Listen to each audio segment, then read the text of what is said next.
ఈరోజు ఎన్నికల బహిరంగ సభ పార్లమెంట్ ఎన్నికల బహిరంగ సభలో పాల్గొనడానికి విచ్చేసిన మన ముఖ్య అతిథులు AICC general secretary Deepa Das Munshi madam గారికి, రోహిత్ చౌదరి గారికి, మన కాబోయే ఎంపీ మీ అందరి ఆశీర్వాదంతో హస్తం గుర్తుపై ఓటు వేసి గెలిపించి సోనియా గాంధీ గారికి కానుకగా ఇవ్వడమే కాదు, 10 సంవత్సరాలుగా మన తెలంగాణని పట్టి పీడిస్తున్న పీడని మొన్న 3 మాసాల కింద కష్టపడి ఇవాళ ప్రభుత్వాన్ని పడగొట్టే ఇవాళ పేదల ముఖాలలో సంతోషం చూస్తూ మీరందరూ చూస్తున్నారు. ఒకదాని వెనుక ఇచ్చిన 6 గ్యారంటీలు అమలు చేస్తూ ఈరోజు మళ్ళా శ్రీరాముని పాదాల దగ్గర పేదలు 10 సంవత్సరాలుగా ఇల్లు లేని వారికి ఇల్లు కట్టించే 5 లక్షల రూపాయలు ఇల్లు కట్టించే ఇందిరమ్మ పథకాన్ని ఇప్పుడే అక్కడ ప్రారంభించుకొని వస్తున్నామని మీ అందరూ కూడా గర్వంగా చెప్తున్నాం. 10 ఏళ్ళలో ఒక్క ఇల్లన కట్టుకున్నా? మీరు ఒక్క ఇల్లన కట్టిందా? ఒక్కరికన్నా ఒక పేదవారి మహిళల గురించి ఆలోచించిందా?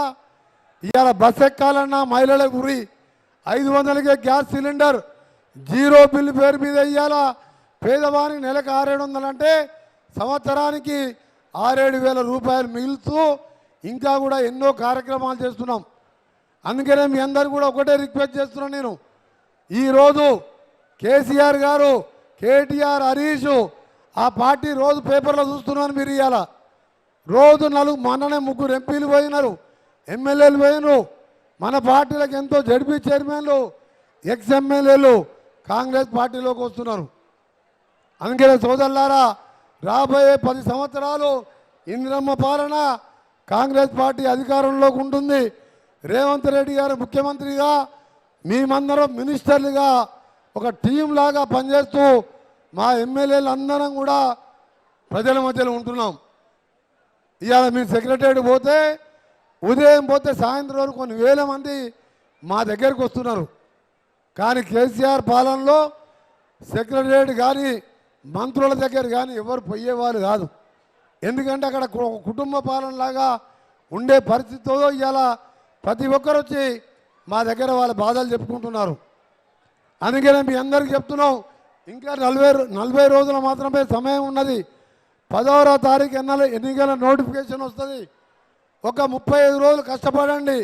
5 ఏళ్ళు మీ అందరి కోసం మేము, ముఖ్యమంత్రి గారు, ఎంపీలు, ఎమ్మెల్యేలం తప్పకుండా ఇందిరమ్మ పాలనతో పాటు రైతుల ముఖాలలో, పేదవారి ముఖాలలో చిరునవ్వు చూడడమే లక్ష్యంగా పని చేస్తామని మీ అందరికీ కూడా మనస్ఫూర్తిగా తెలియజేసుకుంటూ ఇవాళ 5 లక్షల ఇందిరమ్మ ఇల్లు 2004లో ₹1,00,000 లెక్క తెలంగాణలో 32 లక్షల ఇల్లు కట్టాం. అంటే అప్పుడు 1,00,000 అంటే ఇవాళ 10 లక్షలతో సమానం. అయినా 5 లక్షలు సొంత జాగా ఉన్నవారికి ఇల్లు ఇచ్చే కార్యక్రమం చేస్తున్నాం.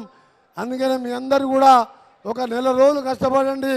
ఆ తర్వాత 5 ఏళ్ళు మీకోసం కష్టపడతామని తెలియజేసుకుంటూ మరొకసారి హస్తం గుర్తుపై ఓటేసి బలరాం నాయక్ గారిని మంచి మెజార్టీతో గెలిచి, గతంలో కేంద్ర మంత్రిగా ఉన్నాడు, మళ్ళా కేంద్ర మంత్రి కావాలి, రాహుల్ గాంధీ ప్రధానమంత్రి కావాలి. అందుకనే మీరందరూ కూడా కష్టపడి గెలిపించాలని కోరుతూ చేతులెత్తి నమస్కరిస్తూ సెలవు తీసుకుంటున్నా. జై హింద్, జై కాంగ్రెస్.